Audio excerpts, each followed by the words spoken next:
Hi, my name is Father Mike Schmitz, and you're listening to the Bible in a Year podcast, where we encounter God's voice and live life through the lens of Scripture. The Bible in a Year podcast is brought to you by Ascension. Using the Great Adventure Bible timeline, we'll read all the way from Genesis to Revelation, discovering how the story of salvation unfolds and how we fit into that story today. It is day 289. We're reading 1 Maccabees chapter 8, Sirach chapters 22 and 23, Proverbs chapter 22, verses 26 through 29. As always, the Bible translation I'm reading from is the Revised Standard Version, Second Catholic Edition. I'm using the Great Adventure Bible from Ascension. If you want to download your own Bible in a Year reading plan, you can visit ascensionpress.com/Bible in a Year. You can also subscribe to this podcast by clicking on subscribe and receiving daily episodes and daily updates, because it is day 289. It's worth saying. Maybe I say this too often. This is incredible. This is incredible that you are still here in day 289.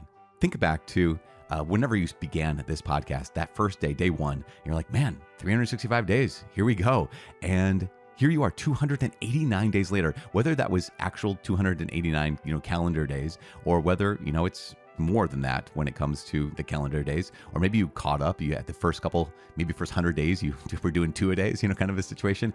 But the fact is, here you are more than halfway through the entire Bible. I don't even know, 3/4 maybe. We're a long way through the Bible, and here you are still. So anyways, as I said, it's day 289.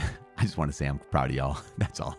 Day 289, 1 Maccabees chapter 8, Sirach 22 and 23, Proverbs chapter 22, verses 26 through 29.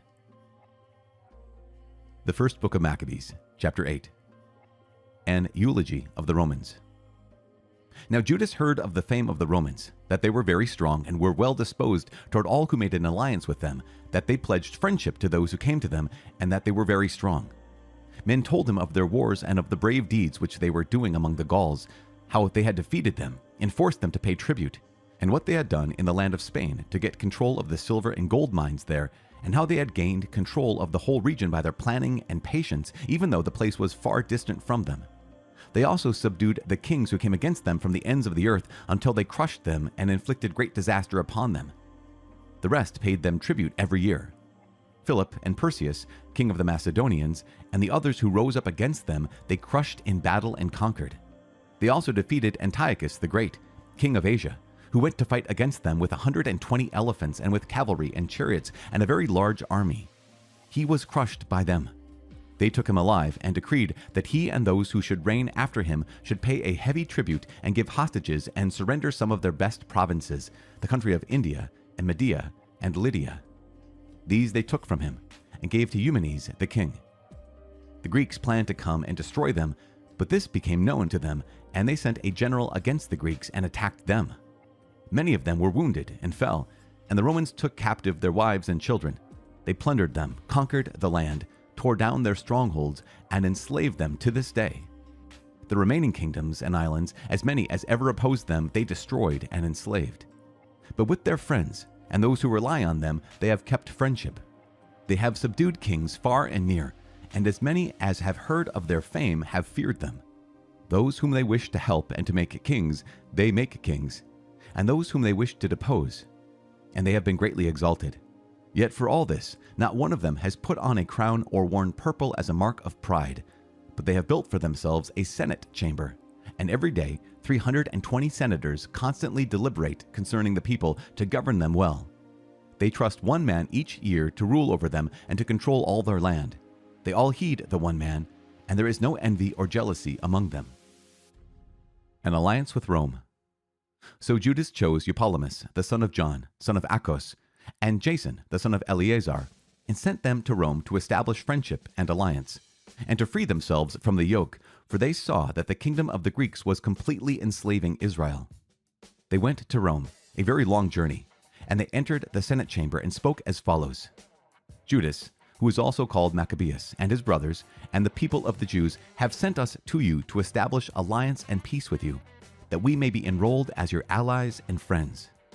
The proposal pleased them, and this is a copy of the letter which they wrote in reply on bronze tablets and sent to Jerusalem to remain with them there as a memorial of peace and alliance. May all go well with the Romans and with the nation of the Jews at sea and on land forever, and may sword and enemy be far from them. If war comes first to Rome or to any of their allies in all their dominion, the nation of the Jews shall act as their allies wholeheartedly, as the occasion may indicate to them. And to the enemy who makes war, they shall not give or supply grain, arms, money, or ships, as Rome has decided. And they shall keep their obligations without receiving any return. In the same way, if war comes first to the nation of the Jews, the Romans shall willingly act as their allies, as the occasion may indicate to them. And to the enemy allies shall be given no grain, arms, money, or ships, as Rome has decided. And they shall keep these obligations and do so without deceit. Thus, on these terms, the Romans make a treaty with the Jewish people. If after these terms are in effect, both parties shall determine to add or delete anything, they shall do so at their discretion. And any addition or deletion that they make shall be valid.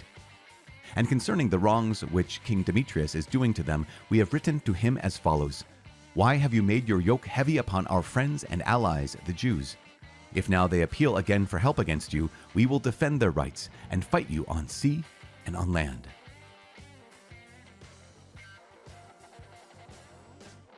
The Book of Sirach, chapter 22, on wisdom, folly, and self-control. The indolent may be compared to a filthy stone, and everyone hisses at his disgrace. The indolent may be compared to the filth of dunghills. Anyone that picks it up will shake it off his hand. It is a disgrace to be the father of an undisciplined son, and the birth of a daughter is a loss. A sensible daughter obtains her husband, but one who acts shamefully brings grief to her father. An impudent daughter disgraces father and husband and will be despised by both. Like music in mourning is a tale told at the wrong time, but chastising and discipline are wisdom at all times. He who teaches a fool is like one who glues potsherds together, or who rouses a sleeper from deep slumber. He who tells a story to a fool tells it to a drowsy man, and at the end he will say, "What is it?" Weep for the dead, for he lacks the light, and weep for the fool, for he lacks intelligence. Weep less bitterly for the dead, for he has attained rest, but the life of the fool is worse than death. Mourning for the dead lasts 7 days, but for a fool or an ungodly man, it lasts all his life. Do not talk much with a foolish man, and do not visit an unintelligent man. Guard yourself from him to escape trouble, and you will not be soiled when he shakes himself off.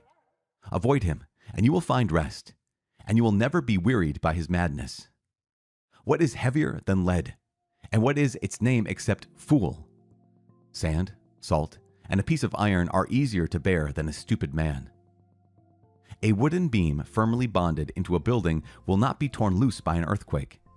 So the mind firmly fixed on a reasonable counsel will not be afraid in a crisis.